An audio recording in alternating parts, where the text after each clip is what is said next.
Okay, this video is going to be something a little bit different sort of reaction. I haven't done one of these yet. This has to do with an audiobook series that Soundbooth Theater produces. It's called Dungeon Crawler Carl. It's written by Matt Dinneman. It's a very, very popular lit RPG / game lit sort of book series, and we're going to be also producing the audio version of it starting this year. And I have not listened to this series yet. I very briefly worked on, I don't remember which one, book 3 or book 2, just for a little bit. And then someone took over because I had to do some other stuff. But I do remember that in book 3, we had the Critical Drinker do a character voice for us. And I have the video of that recording session that was done with him. I've been meaning to do a reaction to that for almost 2 years now, and I just haven't gotten around to it. It's on my computer. I keep forgetting about it. He's given me permission to react to him trying to voice act. So that should be interesting. But what I'm checking out today it's from a cold read session that Jeff did not long ago. Well, it's been a bit. For Dungeon Crawler Carl 5, the Cold Reads series or live streams that we do on Soundbooth Theater, well, I don't participate in them, but it's where our narrators, while they're working on a book, they live stream the recording process. And so then we take that audio and we put it up on the site for you guys to listen to. You can go back and watch the videos, or you can download the audio or listen to the audio on our app, on your phone, or on the website or whatever. Just kind of an interesting sort of glimpse or peek into what it's like to record an audiobook. And so, you're going to get the bloopers and the goofs and all that sort of stuff. But apparently there was something that happened in this chapter. It's called, Mongo meets Kiwi. I got a message on Facebook a few days ago from one of our authors, Ben Wolf, asking for this clip. Apparently, so there's like this character called Mongo in there. I don't even know what he is because I haven't listened to this, but there's this creature or whatever called Mongo, and he apparently gets a little frisky with a lady dinosaur, in this clip. And from what I understand, it was really funny to Jeff as he was working on it. So Jeff created this little highlights video to share with Ben because Ben was wanting to share it with some people on Reddit. And I thought that maybe it'd be kind of cool to check it out, share it with you guys. So I've never seen this, and it's a bit on the longish side. So let's go ahead and see what sort of hilarity ensues during this cold read session. So anyway, here goes chapter 11 of Dungeon Crawler Carl 5. This is just not acceptable, Carl. I like my butterfly charm. It makes it so fairies like me, and it is pretty. It's part of my fit. I don't want to take it off. I don't see why I... This is the character, he's voicing the character of Donut, who's a Persian cat. It's like the sidekick of Carl. Anyway, Donut's very popular. When we went to Dragon Con last year, someone cosplayed as Carl with a little stuffed donut on his shoulder. It's funny. We got pictures of it. It's on my vlog, the Dragon Con vlog, if you want to go check it out.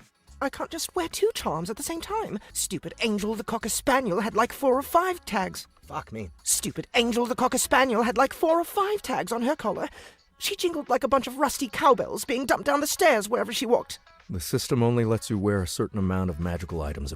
And yes, he reads this book in and does the voice of the character as Patrick Warburton. The entire book is narrated in Patrick Warburton's voice.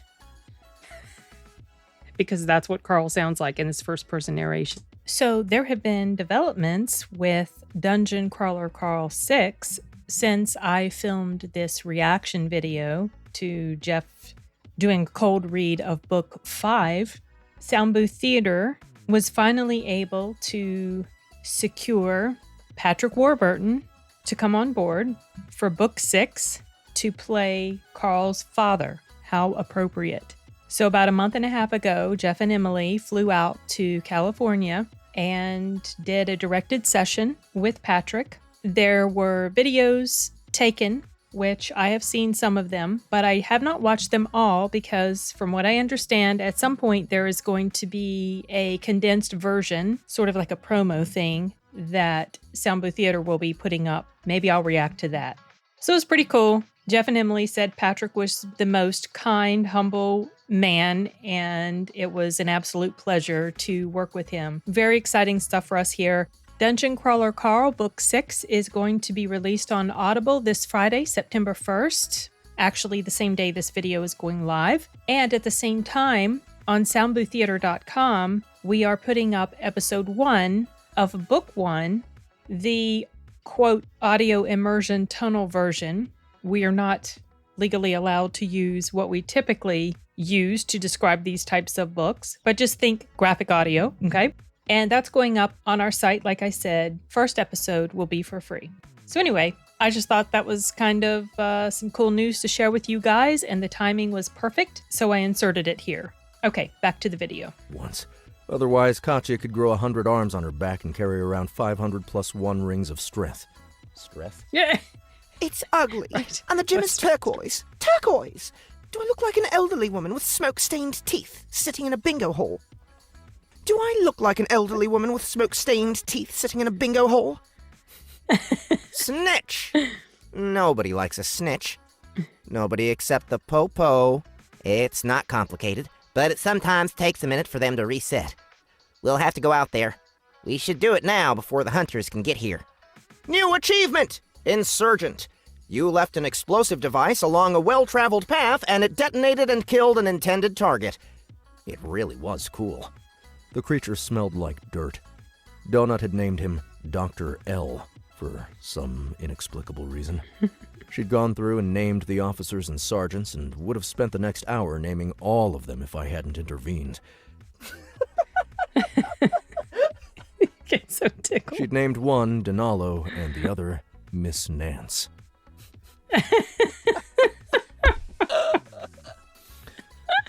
God damn it. I can't look at this line without smiling.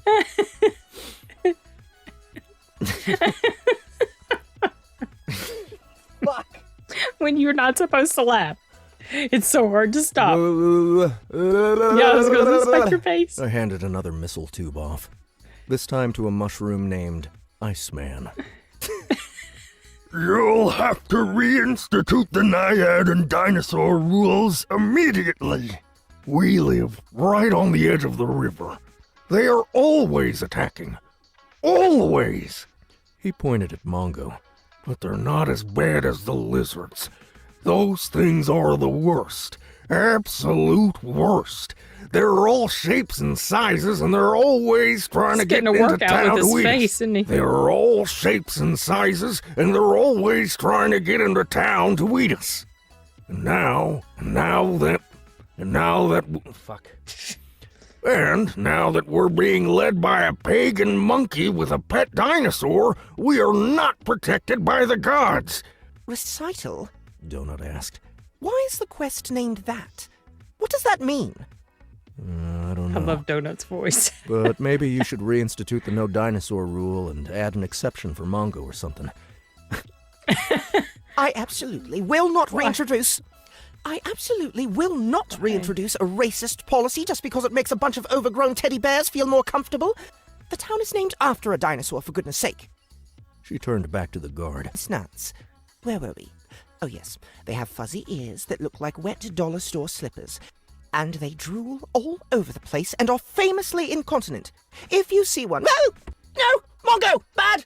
I rushed out through the town gate into the jungle. I pushed my way through the foliage into a small clearing. I stopped, dead, taking in the scene. Mm-hmm. Carl, it's a bunch of Mongos. They're all really high level. Donut Okay. whispered, her voice full of fear. Stay on me. Snitch, and then nope. Not without Mongo. And I can't see past the clearing. That little shit is the reason we're here right now, I said, taking another step backward. Almost interesting. And here's an even more interesting, seemingly random, but probably important fact. Dinosaur-class monsters didn't exist in the area before Scolopendra's I'm not even sure what attack. Mongo is, like I said. Yet here so I don't they know are. what to visualize exactly. Where did they come from?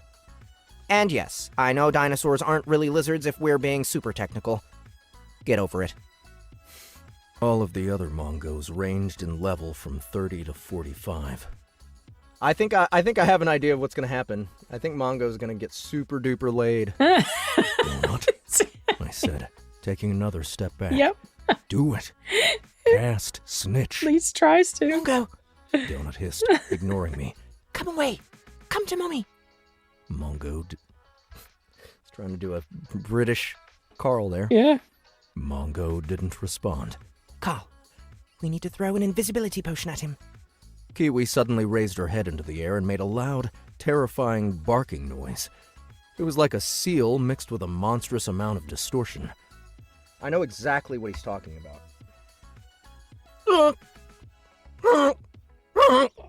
Oh, he's gonna do this. not quite there. Same. Okay.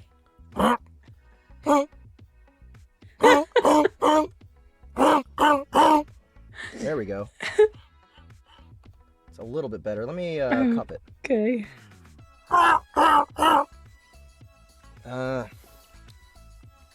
Almost there. That wasn't it either.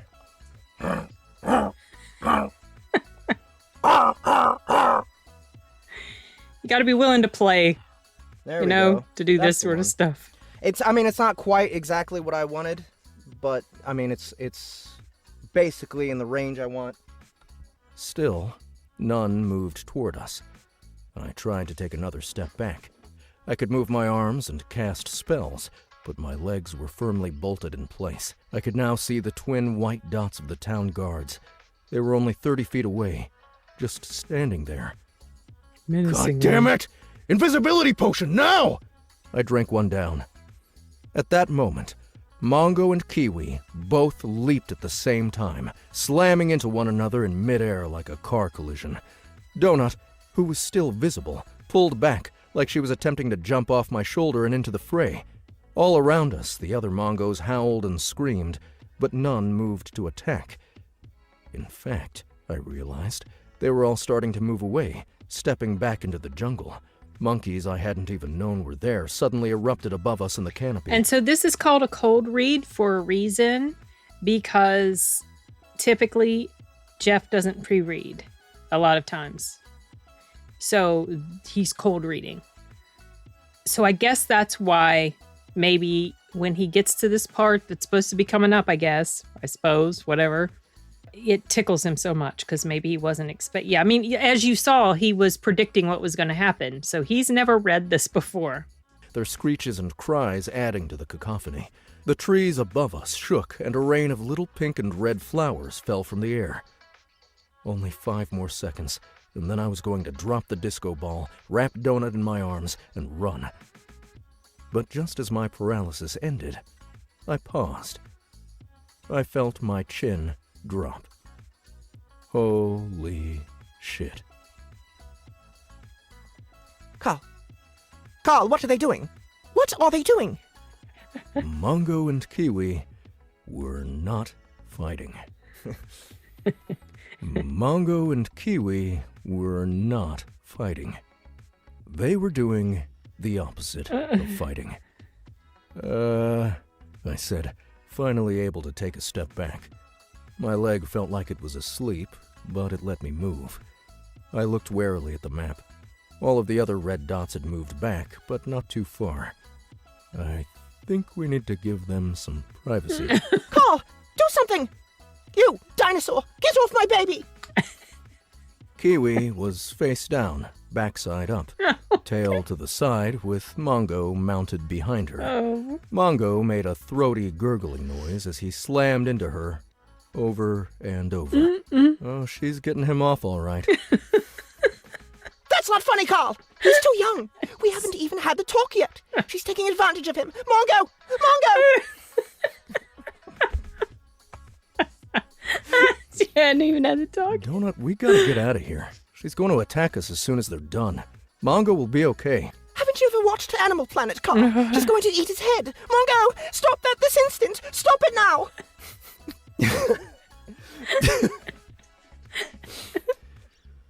Mongo lifted his head into the air and howled joyfully as he continued to jackhammer into Kiwi like a drunken sailor on his first liberty at a foreign brothel. He lifted his wings and started flapping them up and down like he did when he was a little baby. His tail swished back and forth. This is all your fault, Carl. This is all your fault, Carl. This is all your fault, Carl. Mongo, come back. Come back to Mommy. She moved as if to jump toward them, and I grabbed onto her. How is this my fault? I asked, taking another step back. You're a terrible influence. He certainly didn't get this from me. You and all your constant sex talk has turned him into a pervert. Kiwi let out a loud, satisfied hissing noise. Donut. She'd lowered her head all the way to the ground and was also flapping her arm wings. She's too old and gross for him, Carl. I'm going to hit her with a magic missile. Look, her dot is still red. She is going to attack us when this is done, and if she does, Mongo will defend you, and she'll probably hurt him. If we go back to the safety of town, Mongo won't be forced to fight for us. What if she uses her evil horse sex magic to lure him through?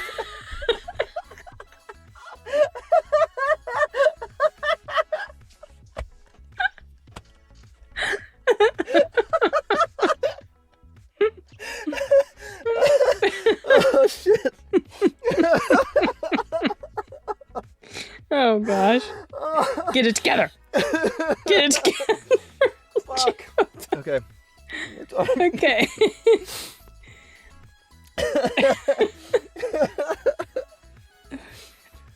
Ow. Whew, whew. Straight face. Straight Yeah. face.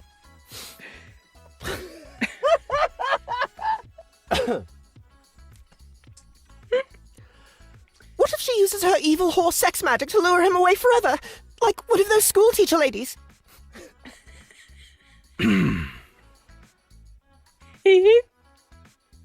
We'll deal with it if it happens, I said, pulling us into the fronds. They could easily catch us, but none were moving in our direction. Yet. We had to hurry. Mongo!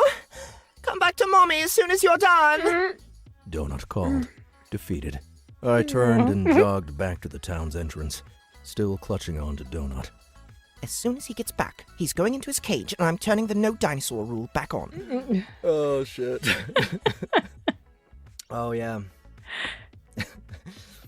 Hopefully Mongo gets an achievement from the system AI for Donut. Yeah.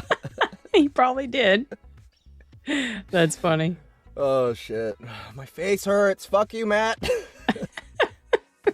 That was funny. Yeah, I need to get around to this series at some point. It's super popular. Matt also worked on Kaiju Battlefield Surgeon. I have heard a little bit of that.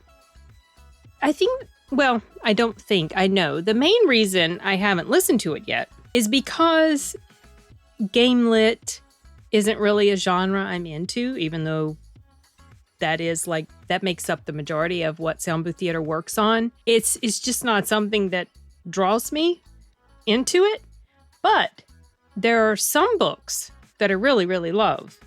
And the first one that I realized that I enjoyed it a lot was The Feedback Loop by Harmon Cooper. And the reason is because that book wasn't only just about, it was about this guy. He was in a game. He was stuck in a game. Think SAO. Except better. He was stuck in this game. But stuff that was going on in the game also had real world consequences. So that gave me a level of conflict that meant something to me. It doesn't mean anything to me when people just live their regular life and then they hop in the game and the book is all about adventures in the game. That does zero for me. Like nothing. It has to have some sort of grounded in reality type of situation that makes sense to me. And I know that Matt is a writer like Harmon in that regard, that he focuses on story as opposed to just the game world. I mean, there is a lot of game world stuff in it because this is some sort of post-apocalyptic type of scenario that's happened. And so there are real world consequences to what's going on in this game. I have a feeling I would like it once I started listening to it. But I told Jeff that I didn't know if I could listen to an entire book where the narrator and the main character is talking like Patrick Warburton the whole time. Because there's only so much of his voice I can take, especially when he really turns it on. You know that, oh gosh, he played that character in The Emperor's New Groove, Cusco. It wasn't Cusco, but he was the other dude. Anyway, whatever. So I just haven't gotten around to listening to it, but I will. I don't know if I'll listen to it once we start doing the audio or if I'll just listen to the classic audiobook version, because classic audiobook is my favorite. I'm not super crazy about a lot of sound effects and things like that. I mean, it's super popular. We do that as well. We did that with Kaiju Battlefield Surgeon. A lot of people really like it because a lot of people like that stuff. Some people just don't. Maybe at some point I'll come to appreciate it more. I do want to listen to the rest of Kaiju. I started listening to it and it was pretty good. So I have a feeling I would like Dungeon Crawler Carl. And I especially need to get around to watching that video at some point of Will / The Critical Drinker. Because the little clip that I did see of it, he was like this. He was so stiff. Like you could tell he was not in his element. But he was playing a drunk Scottish dwarf. So that was the whole reason he was cast. Okay, well, I have nothing else to add to this. That was a fun 15 plus minutes. And that's it for now. Bye, y'all.